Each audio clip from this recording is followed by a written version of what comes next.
G'day everyone and welcome back to the channel, and in today's video I am recording a video first and foremost in my hotel room here in New York City because I've been slack on the uploads this week. I've just been enjoying my time over here in America, so yeah, I decided to whack up a video today because really I have been a little bit slack, and also apologies for the poor lighting.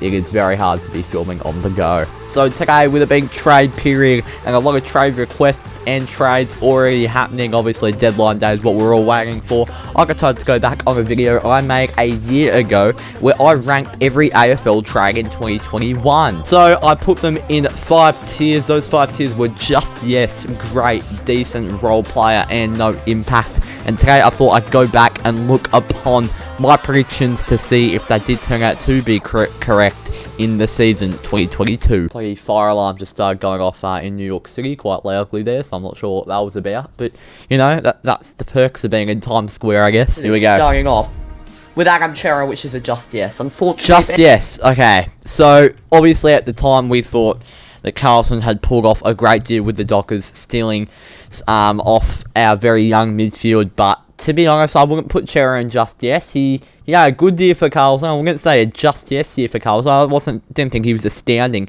and made a difference that was really, really noticeable to the Blues. I'd probably put him in not decent, but I'd probably put him in a great trade still. I still think Carlson made a good trade there, and he'll build in the future for the Blues. But yeah, I don't think it was a real top tier trade like everyone thought it was going to be, or at least like I thought. Now moving on, it is Callum Coleman-Jones, which I think we're basing this off trades for the teams. I'm going to put Coleman-Jones in. I think. Well, we all thought North Melbourne were going to improve, and I thought Coleman-Jones would add to that after having a good year at Richmond. But, yeah, he didn't crack into the side, really. I'm not sure if he had injury issues or not, but I just don't think he cracked into a really poor North Melbourne side.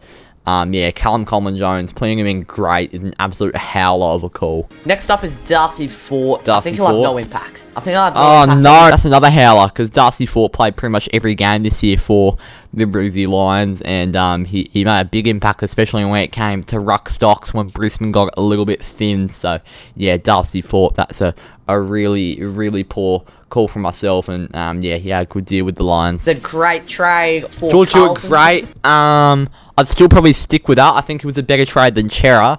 In the end, George Hewitt, I thought he had a stellar year. Wouldn't put him in just yes, but I think I'd put him in great ahead of Adam Chera. Jake Kelly is a great trade for doesn't help Essendon didn't live up to the hype that a lot of people brought them for this year. Yeah, not a great trade in my eyes. Maybe a decent trade, maybe even a role player with how poor the Bombers have been. In fact, Jay Kelly did play for Essendon this year. I get confused with the Kellys. I know Josh Kelly's for the Giants, but to be honest, I didn't watch Essendon this year because they were shit to watch, so I couldn't tell you a lot about how that Jake Kelly call went. Great for sure isn't the correct answer. Jeremy Finlayson. Any other team, this would be great, or even a just yes, but I'm going to put in decent. I think Finlayson would probably have to be a great trade for Port Adelaide because he added to their ruck stocks when Scott Lysette was injured, and when they had a few other injuries in the ruck department. Charlie Dixon, for example, in the tall forward/ruck department. So Finlayson came in really handy in the ruck at times. He had some very good forward craft. And Port Adelaide weren't a top 4 side like a lot, pretty much everyone expected at the start of the year. They ended up being a mid-table side at the start of the season, 0-5. So Jeremy Finlayson ended up probably being a great trade for Port Adelaide. Yeah, we thought they were going to be stacks, and Finlayson was just going to be a cherry on top, but instead he added some filling to the cake. Jonathan Segler. I'm going to go role player. Nah, what was I thinking? Number one, I predicted the Cats 12th at the start of the year, so already I thought Segler was going to get games for Geelong. Nah, Jonathan Segler literally just can't get a game for them. No impact whatsoever, and I don't think I ever thought Geelong would finish 12th, not be a premiership chance, and why Segler would get games for them, because no impact. No impact. If I might have put Ford up there, because I think Ford also adds... Fort role player. Closer, I guess, because I'd probably put Fort in about decent. So I guess I'll take me moving Darcy Fort up. Great. Yeah, I'd stick I'd stick with that. Yeah, Jordan Clark's a great trade. Added some phenomenal run off halfback for the Dockers. Provided us with some really up and about goals even.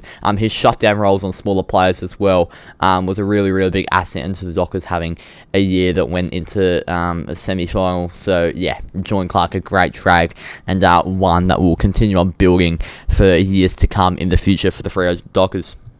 Freo's needs, this is great, and that it's same with Carve with the Coleman Jones deal. If this was to any other team, and I'd probably say a decent, but Jordan Clark fits Freo's needs perfectly. He's actually saying he prefers to play off the half back.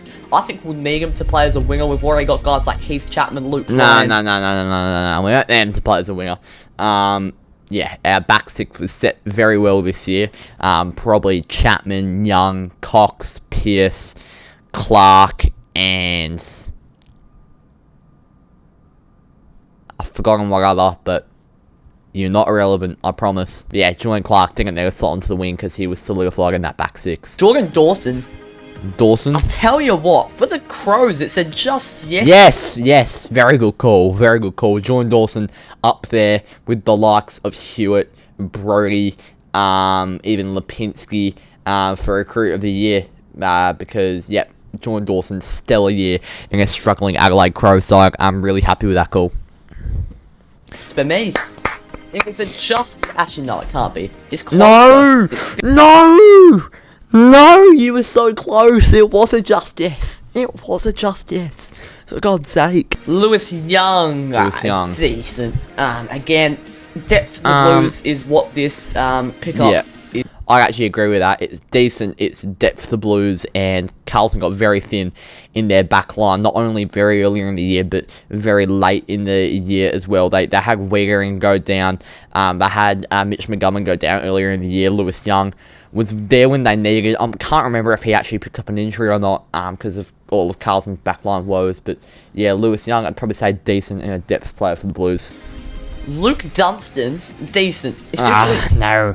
What was I thinking? If I'm going to put I understand Dunstan had a very good year at the Saints the year before, but if I'm going to put Segler and Fort and role player because they're in stack sides, if you've just coming into a side that's won a premiership and have got Petraka, Oliver, Viney in their midfield, I'm not sure why Dunstan wouldn't be role player or no impact, because he didn't get a game for them this year. Let's say that. Did he get one game? Maybe. I don't think he did though. May have. But yeah, Luke Dunstan, that's a poor call. Maybe your Chol. I'm going to go great. Yeah, I agree with that. Kicked a couple bags of 5 for the Suns this year. Had a really good marking target in the 50.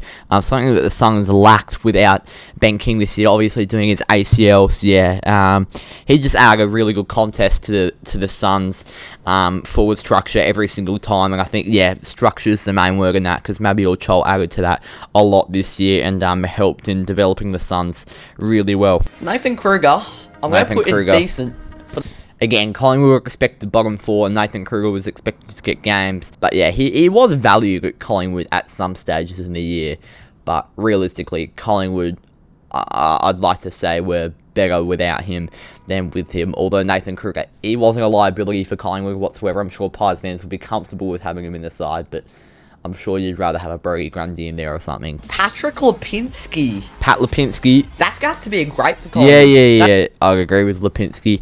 In great, added some really good bullishness through the midfield. Pat Lipinski, real clean with the ball, and I mean Collingwood's style this year of transition play, chaos into the 50 with the small forward likes of Gingrich and Elliott. Pat Lipinski added to that really well with Pendlebury's side bottom.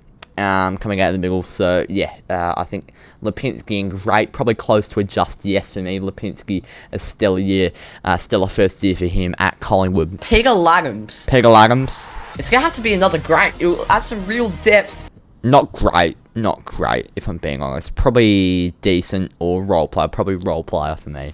Laddams, I think he was struggling to get a game at the end of the year. Then I think he got a 5-week suspension or something in the VFL for pushing someone over the fence or something. That's what I heard.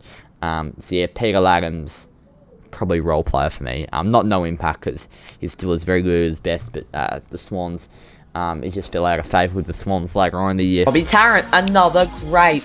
Yeah, I agree with Robbie Tarrant not going to just yes, which is could have been a very easy mistake that I made. But yeah, he's probably a great for me. Added some really good depth to that Richmond backline with a few retirements coming out of there. So yeah, I think Robbie Tarrant was a much needed trade for the Tigers, and he'll build into the future with them, adding some much needed experience to that side. Petrevski's season will be a role player. No, Sam Petrevski's season won't be a role player. He'll be no impact for mine. Did nothing really, to be honest. Felt like a favour. Wasn't really getting picked, and just didn't any impact the Eagles. I didn't watch a lot of the Eagles this year either. This weren't a team I was up to watch. And Petrevski's season, from what I saw, wasn't getting games. When he did get games, he didn't add a lot to the games. So yeah, Petrevski's season.